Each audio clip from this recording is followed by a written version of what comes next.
Saúdo a todos com a graça e a paz do nosso Senhor Jesus. Tivemos um pequeno atraso para iniciar a live nesta noite, em virtude de alguns problemas técnicos. E os membros da Igreja Presbiteriana do Brasil, de Pontes Lacerda, sabem que quando o pastor fala problemas técnicos, eis o técnico. Mas, graças a Deus, nós já estamos ao vivo e podemos compartilhar mais uma vez da palavra de Deus. É um privilégio ter você nos acompanhando, saber que você nos aguarda com essa disposição para juntos meditarmos na palavra de Deus. É muito importante. Compartilhe o link, compartilhe da palavra de Deus e que Deus, uma vez mais, venha nos abençoar e nos edificar mediante a sua santa, bendita e poderosa palavra. E eu quero convidá-los nesta noite, mas antes de efetuarmos a leitura, só dizer o fato de eu estar aqui sem máscara de proteção facial é porque a Igreja Presbiteriana do Brasil, o Conselho da Igreja, em virtude do crescente aumento do número de casos de pessoas com Covid-19 aqui em nossa cidade, o Conselho decidiu não retornar às atividades presenciais da igreja durante este mês de junho. Mesmo no decreto permitindo, com algumas restrições, mas ainda assim nós decidimos por não retornar às atividades. Estaremos aguardando diminuir um pouco este número de casos, que Deus permita que seja logo. Nossa preocupação é com a vida dos irmãos. Nós temos muitos irmãos que compõem o grupo de risco, irmãos que estão com um desejo ardente nos seus corações de estarem aqui na casa do Senhor, mas nós entendemos que este é um momento de aguardarmos. Não deixamos de ser igreja, não deixamos de cultuar a Deus, nós só não fazemos isso reunidos comunitariamente aqui no templo, mas a adoração ela é individual, ela é familiar e ela é pública. Então, se não tem adoração individual, não vai ter familiar, não vai ter nem comunitária também, tá? Então, é por isso que eu estou aqui sem máscara, porque eu estou sozinho aqui no templo, fazendo essa transmissão, então não tem nenhum problema. Quero convidar você que nos acompanha a abrir a sua Bíblia no Evangelho de Mateus, capítulo 14. No Evangelho de Mateus, capítulo 14, a partir do versículo 22, Evangelho de Mateus, capítulo 14, a partir do versículo 22. Nós vamos ler dos versículos 22 a 25 apenas.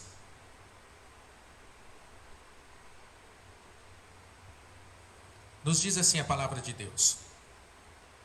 Logo a seguir, ou seja, logo após a primeira multiplicação dos pães e peixes, logo a seguir ou logo depois disso, compeliu Jesus os discípulos a embarcar e passar adiante dele para o outro lado, enquanto ele despedia as multidões. E, despedidas as multidões, subiu ao monte a fim de orar sozinho. Em caindo a tarde, lá estava ele, só. Entretanto, o barco já estava longe, a muitos estádios da terra, açoitado pelas ondas, porque o vento era contrário. Na quarta vigília da noite, foi Jesus ter com eles, andando por sobre o mar. Vamos orar? Senhor, nós louvamos e bendizemos o Teu nome, ó Deus Altíssimo e Todo-Poderoso. Agradecidos por mais esse dia de vida que o Senhor nos deste, pela provisão ao longo de todo esse dia, pela graça de podermos neste momento refletir na palavra de Deus.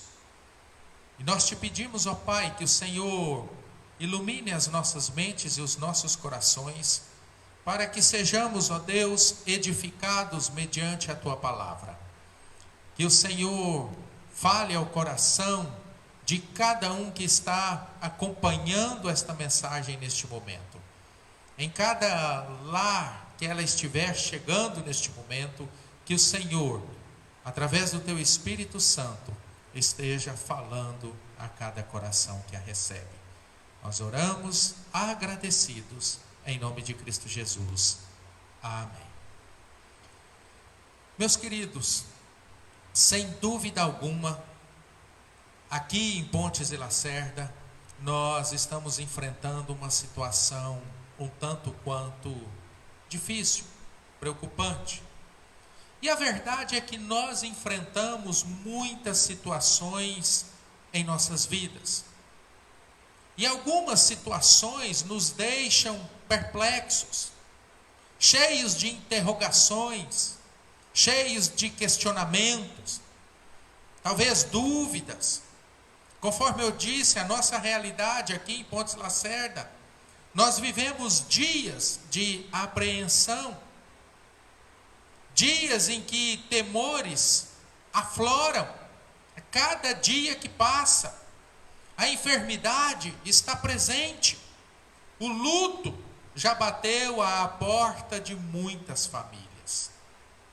A impressão que nós temos hoje, e talvez você pode assustar com o que eu vou dizer, mas a impressão que nós temos hoje, quando nós não prestamos atenção de fato na palavra de Deus, ou não conhecemos direito quem é Deus, a impressão que nós temos diante desta realidade é que a fé está contra a fé, e a palavra de Deus contra a própria palavra de Deus. Mas eu digo para você, ainda que nós não tenhamos respostas aos nossos questionamentos, uma certeza nós não só podemos, como devemos ter: Deus continua no controle de todas as coisas. Deus nunca perdeu o controle da situação. Deus nunca perdeu as rédeas do governo do universo. Deus nunca saiu do seu trono eterno e celestial. Olhemos para o texto. E olha que interessante este texto, e nos mostra esta verdade, que Deus está no controle. Por que os discípulos entraram no barco e começaram a navegar? Neste contexto nós observamos que Jesus faz um grande milagre ao alimentar aqui uma multidão com apenas 5 pães e 2 peixes. Uma multidão, e ainda sobram alimentos. E ele tinha alimentado ali cerca de 1.000 homens, além de mulheres e crianças. E depois deste milagre extraordinário realizado pelo Senhor Jesus, os discípulos entram no barco e começam a navegar rumo a outra margem. Mas eu pergunto para você, por que os discípulos entraram no barco e começaram a navegar? Se nós observarmos no versículo 22, logo a seguir, depois do milagre da multiplicação dos pães e peixes, logo depois disso, compeliu Jesus os discípulos a embarcar e passar adiante dele para o outro lado. Foi Jesus quem ordenou, foi Jesus quem disse aos discípulos: entrem no barco e vão para a outra margem. Eles estavam aqui obedecendo uma ordem de Jesus. Eles estavam aqui fazendo a vontade de Jesus. Eles estavam aqui fazendo exatamente aquilo que o mestre havia determinado que se fizesse. E o que aconteceu enquanto eles navegavam rumo à outra margem? Versículo 24. Entretanto, o barco já estava longe, a muitos estádios da terra, açoitado pelas ondas, porque o vento era contrário. Eles estavam enfrentando uma tempestade. Eles estavam enfrentando ondas que açoitavam o barco. Eles estavam enfrentando ventos que eram contrários à direção que Jesus havia dito para que eles seguissem. Mesmo em obediência a Jesus, o barco daqueles discípulos estava sendo açoitado pelas ondas do mar. Como entender isso? Por que que Deus permite a tempestade na vida dessas pessoas que estavam cumprindo exatamente a vontade dele? Por que será que fatos dramáticos, tragédias, crises medonhas acontecem na vida daqueles que estão obedecendo a Jesus?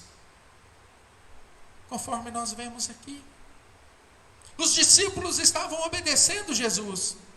Os discípulos estavam fazendo exatamente aquilo que Jesus havia lhes dito para fazer.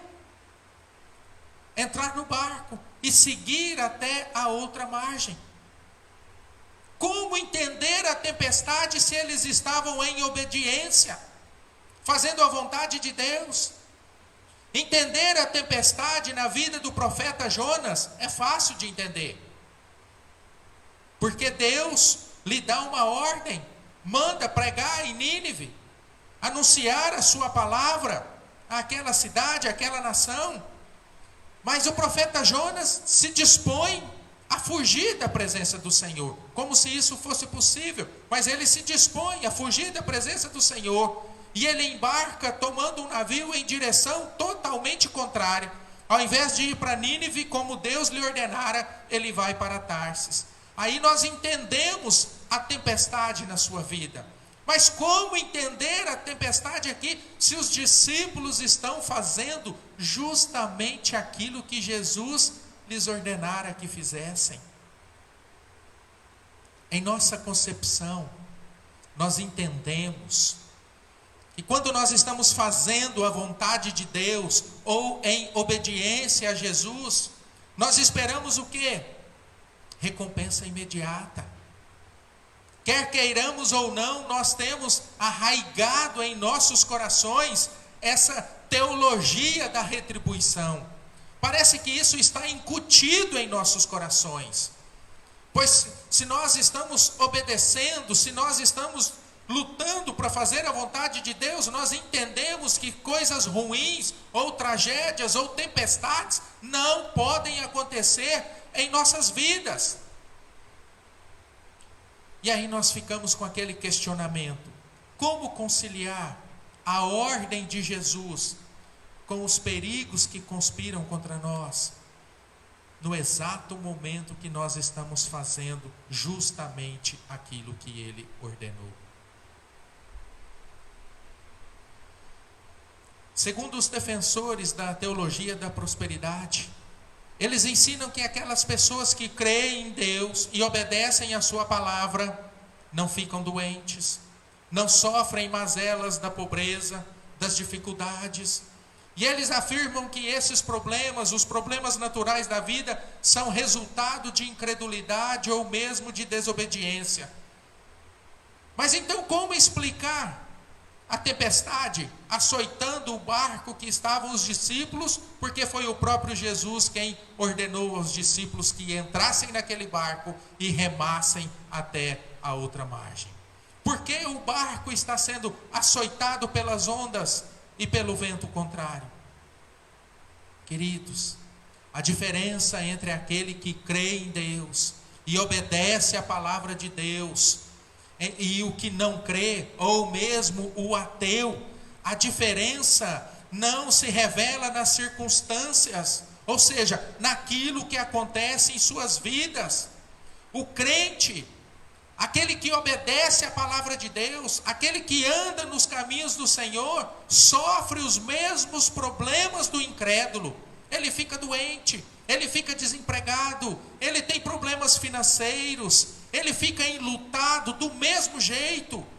A diferença não são as circunstâncias, e é isso que nós precisamos ter em mente nesse momento.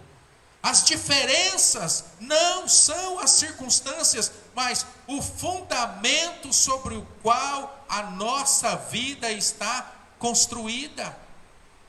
E aí nos vem à memória as palavras de Jesus no Sermão do Monte, finalizando o seu sermão, aqui mesmo no Evangelho de Mateus, lá no capítulo 7, verso 24 a 27, Quando Jesus diz que aquele que ouve as palavras dele e pratica aquilo que ouviu, é considerado como um homem prudente.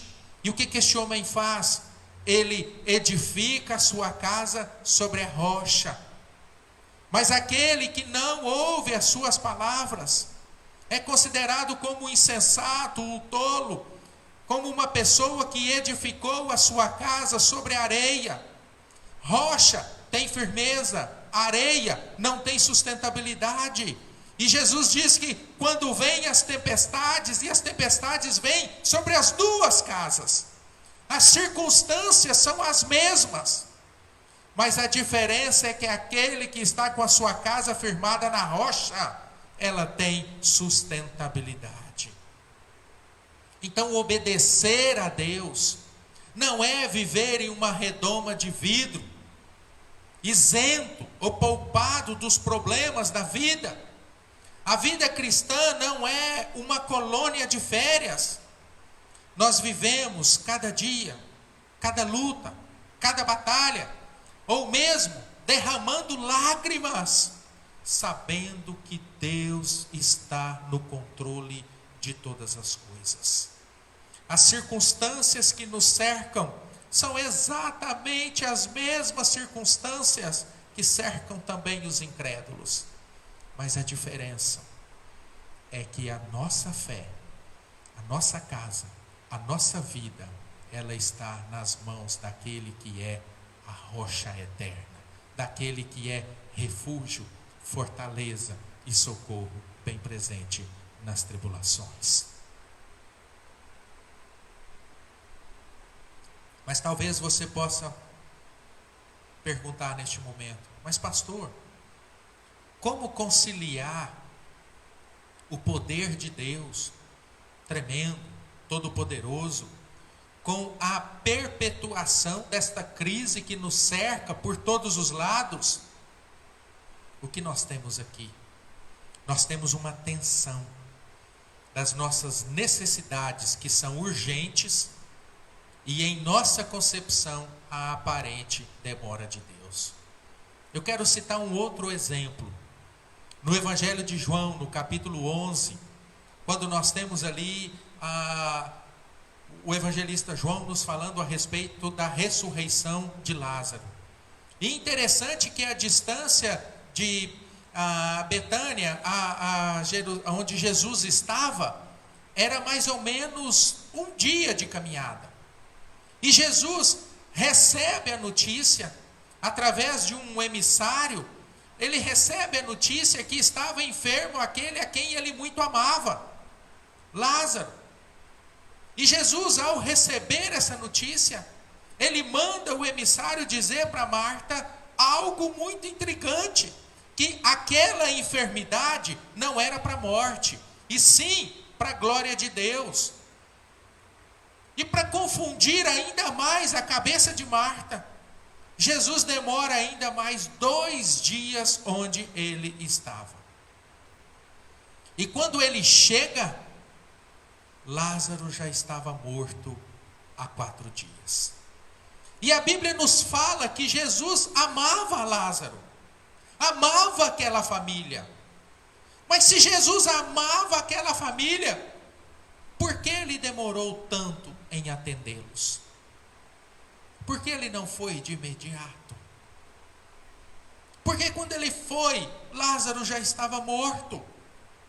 Queridos, havia uma crença entre os rabinos judeus de que um morto poderia ser ressuscitado até ao 3º dia. Mas depois do 4º dia, isso era completamente impossível. Nenhum homem, e a Bíblia nos fala de pessoas que foram ressuscitadas, mas nenhum homem, por mais poderoso que fosse, por mais piedoso que fosse, poderia ser usado para ressuscitar um morto no 4º dia. Somente Deus em pessoa é quem poderia fazer isso. E aí nós entendemos por que Jesus espera até o 4º dia. Justamente para que ficasse claro aos olhos de todos e também aos nossos, que Jesus não era apenas um grande homem, um grande profeta, um grande servo, um grande líder, mas Jesus é o próprio Deus entre os homens. Interessante a colocação do pensador C.S. Lewis, autor do filme que muitos conhecem, As Crônicas de Nárnia. Ele diz que com relação a Jesus só existem 3 possibilidades. Mentiroso, Jesus não é quem diz ser. Lunático, Jesus não é quem ele pensa ser. Ou Deus, Jesus de fato é quem ele diz ser.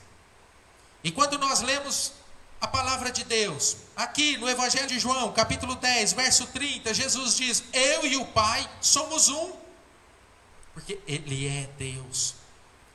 Em João capítulo 14, verso 6, Jesus diz: eu sou o caminho, a verdade e a vida. Ninguém vem ao Pai senão por mim. Ele é Deus, o próprio Deus. Por isso que ele chega no 4º dia, para mostrar que ele é Deus e Deus está no controle de todas as coisas. Nem mesmo a morte tem poder diante da autoridade de Deus, diante da palavra de Deus.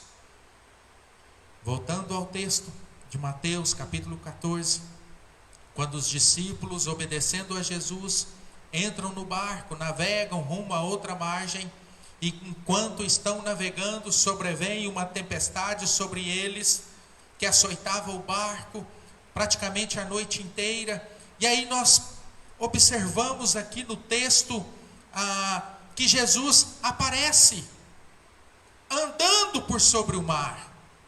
Mas eu quero chamar a atenção, não é para o detalhe de Jesus andar por sobre o mar.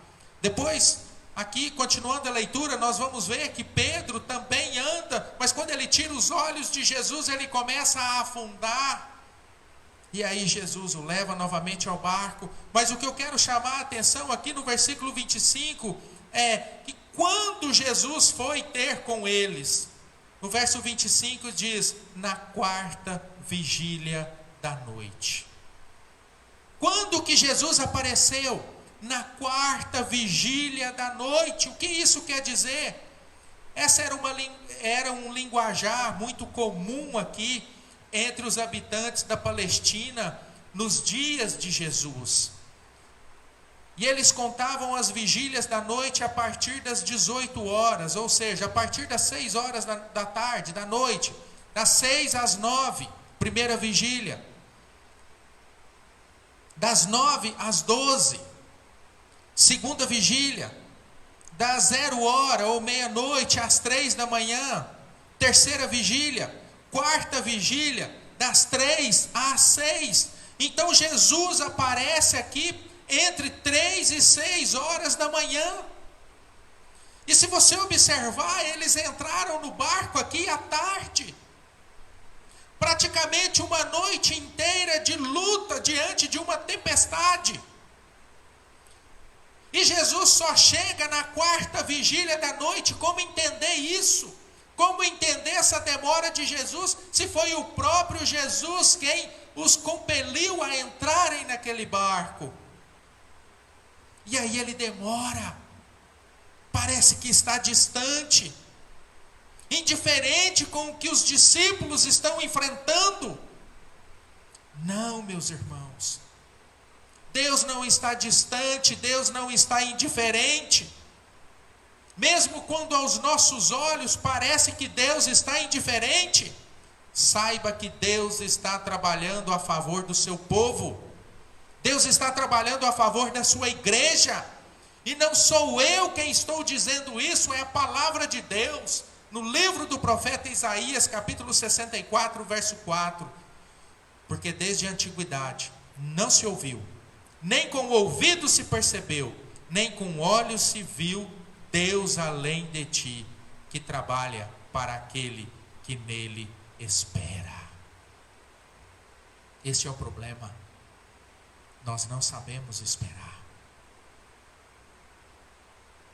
Em nosso texto base, nós observamos que enquanto o barco dos discípulos era açoitado pelas ondas, açoitados aqui pelaquela tempestade, enfrentando aquela tempestade, onde Jesus estava? Onde Jesus estava? Porque ele só chega na quarta vigília da noite. Ele manda os discípulos entrar no barco e eles começam a enfrentar aquela tempestade. E eles entraram à tardezinha, no início da noite, e Jesus só chega por volta das 3 horas da manhã, entre 3 e 6, não sabemos a hora precisa, mas era a quarta vigília da noite, de madrugada. Provavelmente passaram uma noite inteira enfrentando aquela tempestade. E onde Jesus estava? Onde Jesus estava enquanto o barco estava sendo açoitado pelas ondas do mar? Onde Jesus está, onde Deus está enquanto nós estamos enfrentando esta pandemia, esta dificuldade, esta enfermidade, esta preocupação? Olha onde Jesus estava no versículo 23. E despedidas as multidões, subiu ao monte, a fim de orar sozinho. E em caindo a tarde, lá estava ele só. Onde Jesus estava?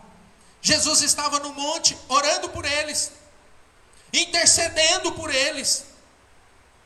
Onde Jesus está hoje, meus queridos irmãos? Onde Jesus está agora? À destra de Deus Pai Todo-Poderoso. E o que Ele está fazendo neste momento? Ele está olhando para nós. Ele vê a tempestade que nos açoitam. Ele vê os ventos contrários. Ele vê a turbulência da nossa alma e do nosso coração. Ele conhece as nossas fraquezas e se coloca na brecha a nosso favor, intercedendo a favor da sua igreja. Mesmo quando não ouvimos a sua voz, Ele está junto ao Pai, intercedendo a nosso favor. E só isso já deveria nos bastar.